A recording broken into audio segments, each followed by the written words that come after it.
Land sale සමාගමකට ඉඩම බාර දෙනවාද? අත්සන් කරන්න කලින් මේ උගුල් පහ ගැන දැනගන්න. ගොඩක් ඉඩම් හිමියන් Tamanගේ ඉඩම සංවර්ධනය කරලා විකුණ ගන්න බැරි තැන ලෑන්ඩ් සේල් සමාගමකට එහෙම නැත්නම් රියල් එස්ටේට් සමාගමකට බාර දෙනවා. ඒක හොඳ තීරණයක්.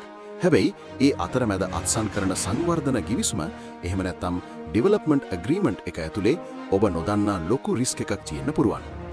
ඔබේ ඉඩමයි සල්ලි ටිකයි ආරක්ෂා කරගන්න නම් මේ කරුණු පහ අනිවාර්යෙන්ම ගිවිසුමේ තියෙනවද කියලා බලන්න. 1. බලය පවරා දීමේ සීමාව. Scope of Power of Attorney. සමාගම ඉඩම බෙදලා වෙන් කරන්න, පාරවල් කපන්න ඔබෙන් බලය POA ඉල්ලනවා. අවදානම. සමහර ගිවිසුම් වල මෙම බලය අනුලංඝනීය. එහෙම නැත්නම් ආපහු හරවන්න බැරි බලයක් විදිහට ලියවිලා තියෙන්න පුළුවන්. එහෙම වුණොත් සමාගම පොරොන්දු කඩකලත් ඔබට ඒ බලය ආපහු ගන්න බැරි වෙන්න පුළුවන්. POA එක දිය යුත්තේ අදාළ කාර්යයන් බිම් කොටස් කිරීම අනුමැතිය ලබා ගැනීම සඳහා පමණක් බවට සීමා කරන්න. ඔප්පු ලිවීමේ බලය ලබා දෙනවා නම් එය ඔබේ අනුමැතිය ඇතිව සිදු විය යුතු බවට වගන්ති දාන්න. 2. අවම විකුණුම් මිල සහ ඔබේ කොටස. Minimum flow price and your share. ඉඩම් කැබලි විකුණන මිල ගණන් වෙළඳපොලේ හැටියට වෙනස් වෙන්න පුළුවන්. අවදානම. ලැබෙන ලාභයෙන් 60%ක් සමාගමට 40%ක් ඔබට. කීවට ඔවුන් ඉඩම ඉතා අඩු ගානකට වික්කොත් ඔබට ලැබෙන ගානත් අඩු වෙනවා. ඉඩම් කැබල්ලක් විකිණිය යුතු අවම මිලක් ගිවිසුමේ සඳහන් කරන්න. ඊට අඩුවෙන් විකුණනවා නම් ඔබේ ලිඛිත අවසරය ඕන. 3. යටිතල පහසුකම් වියදම්. Infrastructure cost.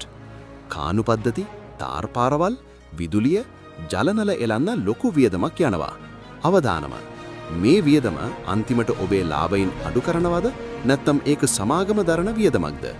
ගිවිසුමේ මේක පැහැදිලි නැත්නම් අන්තිමට ඔබට ලැබෙන සල්ලි වලින් ලක්ෂ ගණනක් කැපෙන්න පුළුවන්. සංවර්ධන වියදම් සියල්ල සමාගම සතු බවට හෝ එය බෙදා ගන්නා අනුපාතය පැහැදිලිව සඳහන් කරගන්න. 4. ව්‍යාපෘතිය අතරමඟ නතර වුණොත්. Exit clause or termination.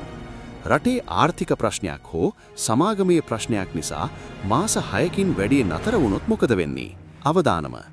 ඉඩම බාගෙට ඩෝසර් කරලා දාලා ගියොත් ඒක ආපහු වදා ගන්න ඔබටම වියදම් කරන්න වෙනවා.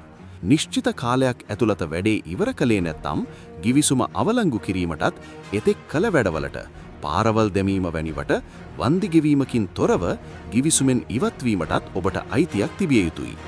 5. ගෙවීම් පමාවීමේ පොලිය. Late payment interest. ඉඩම විකුණලා සමාගමට සල්ලි ලැබුණාට පස්සේ ඔබේ කොටස ඔබට දෙන්න ඔවුන් පරක්කු කළොත්. ටික් මාක්. දින 4 හෝ මාසයක් ඇතුළත ඔබේ කොටස නොගෙවුවොත් පවතින බැංකු පොලි අනුපාතයට අනුව පොලියක් අය කරගන්න ඔබට අයිතියක් තියෙන්න ඕන. වැදගත්ම දේ. ලෑන්ඩ් සේල් සමාගම ඉදිරිපත් කරන ගිවිසුම කියවන්නේ නැතුව අත්සන් කරන්න එපා. එය ඔබේ නීතිඥාවරයාට පෙන්වා ඔබට අවාසිදායක වගන්ති සංශෝධනය කරගන්න. මේක වැදගත් වෙයි කියලා හිතන යාළුවෙක්ට ෂෙයා කරන්න. නොදන්න කෙනෙක් අමාරුවේ වැටෙන එක බේරගන්න පුළුවන්.